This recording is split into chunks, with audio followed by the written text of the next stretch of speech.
या महाराष्ट्रामध्ये दोनदा मराठी गनिमी कावा कळाला, दोन वेळेस. कधी? पहिला गनिमी कावा झाला तो 16व्या शतकामध्ये, ज्या वेळेला छत्रपती शिवाजी महाराज पन्हाळगडावरती होते आणि सिद्धी जोहरने वेढा दिला. इतिहास सर्वांना माहित आहे. आता विशाळगडाकडे जायचंय, पण जायचं कसं? महाराष्ट्रातलं पहिलं लॉकडाऊन अनुभवलं छत्रपती शिवाजी महाराज 16व्या शतकामध्ये. पहिलं लॉकडाऊन तब्बल 6 महिने गडाच्या खाली येता येत नव्हतं आणि खालच्या माणसाला गडावरती चढता येत नव्हतं. 6 महिने. मग आता सिद्धी जोहरने असा विचार केला, एक ना एक दिवस अन्न पुरवठा संपेल आणि छत्रपती शिवरायांचे मावळे खाली येतील. नव्हे, एक ना एक दिवस शिवरायांना सुद्धा गड सोडून खाली यावंच लागन. 40,000 सैन्याचा वेढा होता. हळूहळू महाराज अन्नधान्य संपू लागलं. आता काय करायचं? नेमकं काय करायचं? त्यावेळेला अशी परिस्थिती निर्माण झाली की छत्रपती शिवरायांनी सिद्धी जोहर बरोबर ठराव पास केला, काहीतरी तह करू म्हटले, जेणेकरून आपल्याला खाली जाता येईल. मग त्यांनी अनेक मावळे बोलून घेतले, वेळ ठरवली. प्रश्न असा होता, जायचंय, पण महाराज त्या ठिकाणी तो 11वी काळ सिद्धी जोहर आहे, त्याच्या तावडीमध्ये एकदा जर गेलं की परत येता येत नाही. जायचं. महाराज सगळे जीवाभावाचे मावळे जवळ केले आणि सांगितलं शिवाजी राजाने, मावळे हो, मी सिद्धी जोहरच्या भेटीला जाणार आहे. माझं जर काही बरं वाईट झालं तर हा स्वराज्याचा लढा असाच ठेवायचा. त्यातील एक मावळा पुढे आला. तो म्हटला, राज, मी जातो की तुमच्या जाग्यावर? तुझं नाव काय? त्या मावळ्याने सांगितलं, राज, माझं नाव आहे शिवा काशीद. नावाचं शिव आहे. हे छत्रपती शिवाजी राजे आणि तो शिवा काशीद. मी जातो की? महाराज शिवा काशीद हुबेहूब दिसायला छत्रपती शिवरायांसारखा, तशाच पिळदार मिशा, तशीच दाढी, आता पण दाढ्यात, पण नुसत्या दाढ्यात. त्याच्याकडे विचार सुद्धा छत्रपती शिवरायांसारखा होता. छत्रपती शिवरायांचा पोशाख घातल्याबरोबर छत्रपती शिवरायांना असं वाटलं, मी आरशामध्येच पाहतो की काय. हुबेहूब दिसायला छत्रपती शिवरायांसारखा. मी जातो राज, मी जातो. शिवा, कुठं जायचं माहिती ना? यमाच्या तावडीत जायचंय. आणि एकदा का त्या यमाच्या तावडीत जर गेलं तर तिथून वापस येता येत नाही. अहो राज, एकदाच काय, तुमच्यासाठी हा शिवा 1000 वेळेला यमाच्या तावडीत जायला तयार आहे, पण या महाराष्ट्राला स्वराज्य भेटलं पाहिजे. ठरलं महाराज. सांगितलं 2 पालख्या करायच्या. एका पालखीमध्ये छत्रपती शिवाजी राजे आणि एका पालखीमध्ये शिवा काशीद. एका वाट्याने छत्रपती शिवरायांची पालखी जाणार, एका वाट्याने शिवा काशीदची पालखी जाणार. निघता वेळेस, राज, माझी एक मागणी आहे. कोणती? राज, तुमच्या डोक्याचा 0 टोक मला द्या की. का रे शिवबा? राज, अख्खं जीवन जगलो मी शिवा काशीद म्हणून, पण अभिमान वाटेल ज्या वेळेला तो सिद्धी जोहर माझ्यावरती हल्ला करील, तो हल्ला करत असताना त्यावेळेला मी शिवा काशीद नसून छत्रपती शिवाजी महाराज म्हणून मरेल. याला म्हणायचं महाराज स्वराज्याची निष्ठा. एका पालखीमध्ये छत्रपती शिवाजी महाराज बसले, एका पालखीमध्ये शिवा काशीद बसला. ठरल्याप्रमाणे एक पालखी एका दिशेने गेली आणि एक पालखी तहाचे बोलणे करण्यासाठी सिद्धी जोहरच्या दिशेने निघली. पालखी शिवा काशीदची सिद्धी जोहरच्या जवळ आली.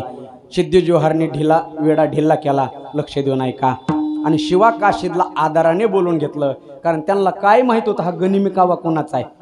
हे शिवा काशीद आहेत का छत्रपती शिवाजी महाराज आहेत हे कुणाला माहित नव्हतं. महाराज बोलून घेतलं. सर्व भेट वगैरे झाली.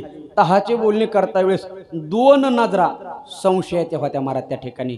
त्याच्यातली एक नजर होती फाजल खान, अफजल खानाचा मुलगा, त्याचं नाव फाजल खान. फाजल खान सिद्धी जोहरला म्हणला, हुजूर, अपने साथ कुछ तो गड़बड़ हुई है. बोले, क्या हुआ? ये शिवाजी महाराज नहीं हो सकते. अरे हे तर शिवाजी महाराज आहेत. म्हटला, बघ की बसलेले. कारण यांनी पाहिलेलंच नव्हतं ना कोण शिवाजी महाराज, आणि वाघ सारखा दिसत नव्हतो. लक्ष दे नाही का? वाघाला बघण्यासाठी जंगलामध्ये जावं लागतं आणि आताच्या वाघाला बघण्यासाठी अंतरवाली सराटीला जावं लागतं. वाघ सारखा दिसत नव्हतं. सिद्धी जोहरच्या बापाला माहित नव्हतं छत्रपती शिवाजी महाराज कोण आहेत. आलेच बसून, आहे पोशाख राजांचा, छत्रपती शिवाजी राजेत आहेत. म्हटलं, पुरावा काय? अफजल खानाने सांगितलं, मी माझ्या पिताश्री बरोबर अफजल खानाबरोबर मी प्रतापगडाच्या पायथ्याला गेलो होतो. त्यावेळेला कृष्णाची भास्करची तलवार छत्रपती शिवाजी महाराजांच्या डोक्याला लागली होती आणि ती घटना त्याच्या अगोदर 7-8 महिन्यापूर्वी घडली होती. जर ह्यांच्या डोक्यावरती तो वन असेल तर हे छत्रपती शिवाजी राजे आहेत, आणि वन नसेल तर हे राजा नाहीत. आपली फसवणूक झाली. महाराज सिद्धी जोहरनी तलवार काढली आणि एका तलवारीच्या घावामध्ये तो मुकुट बाजूला केला, तर त्या ठिकाणी ती खून नव्हती. बोल, तू कोण आहेस? तो म्हणायचा नाही मी छत्रपती शिवाजी महाराज आहेत. सांग तू कोण आहेस? मी छत्रपती शिवाजी महाराज आहेत. शेवटी सांगू लागला सिद्धी जोहरला, सिद्धी जोहर मी नावाने जरी शिवा काशीद असला तर या ठिकाणी मी छत्रपती शिवाजी महाराज म्हणूनच आलेलो आहे.